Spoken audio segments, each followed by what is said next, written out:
ना जाने कौन कौन नया नया नियम बना जाता है कि आप तीर्थ में स्नान करने जाओ तो अपने कपड़े छोड़कर आ जाओ। मुझे तो आज तक वो महाराज नहीं मिला जिसने बोला हो कि नहाने जाओ तो अपना तन का कपड़ा घाट पर छोड़कर आओ। आज तक ऐसा महाराज मिलना चाहिए था जो कह देता कि तन में डली हुई सोने की चेन घाट पर छोड़ के आओ तो बात चल जाता, पर कपड़ा छोड़ना कहा। घाट पर लोग स्नान करने जाते हैं, इतने सारे तन के कपड़े छोड़ जाते हैं, इतने सारे वस्त्र छोड़ जाते हैं। जो नहाने जाता है वो आपके वस्त्र को लांग कर जाता है। अब उस व्यक्ति को यह नहीं मालूम कि अपने तन का कपड़ा, अपने तन का वस्त्र क्यों।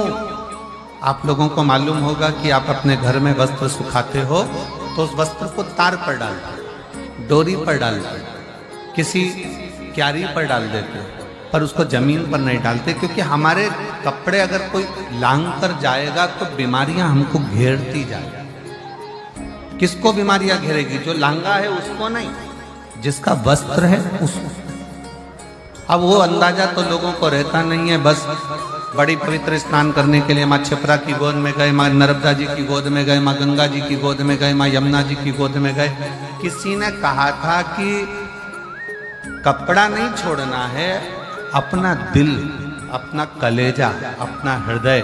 जब किसी पवित्र स्नान के लिए जाओ, पवित्र नदी के तट पर जाओ, माँ गंगा, यमुना, कावेरी, सरयू, क्षिप्रा, नर्मदा आदि के तट पर जाओ तो अपना दिल छोड़ो, अपना हृदय छोड़ो।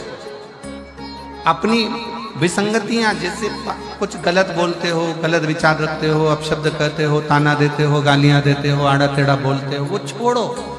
पर लोग वो तो नहीं छोड़ पाए। मालूम पड़ा कि उन्होंने अपने कपड़े छोड़ दिए। एक बिस्लेरी की बोतल पानी की बिक रही थी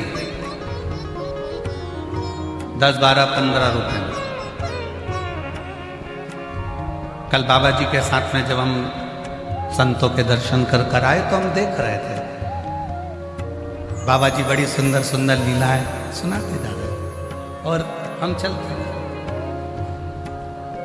एक तरफ पानी की बोतल बिक रही थी और एक तरफ खाली बोतल बिक रही थी। भरी बोतल को अहंकार था कि मैं 15 रुपए की हूं, और खाली प्लास्टिक की बोतल ऐसी रोड पर पड़ी हुई थी 5-5, 10-10 रुपए में बिक रही थी।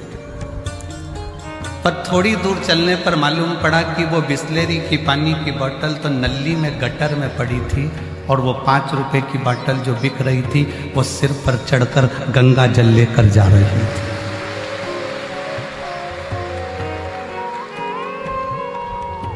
मन में आया कि गजब कर दिया प्लास्टिक की बोतल तूने। एक प्लास्टिक का डब्बा बाथरूम में पड़ा रहता है, जो लोग उसको सिर पर नहीं रखते हैं।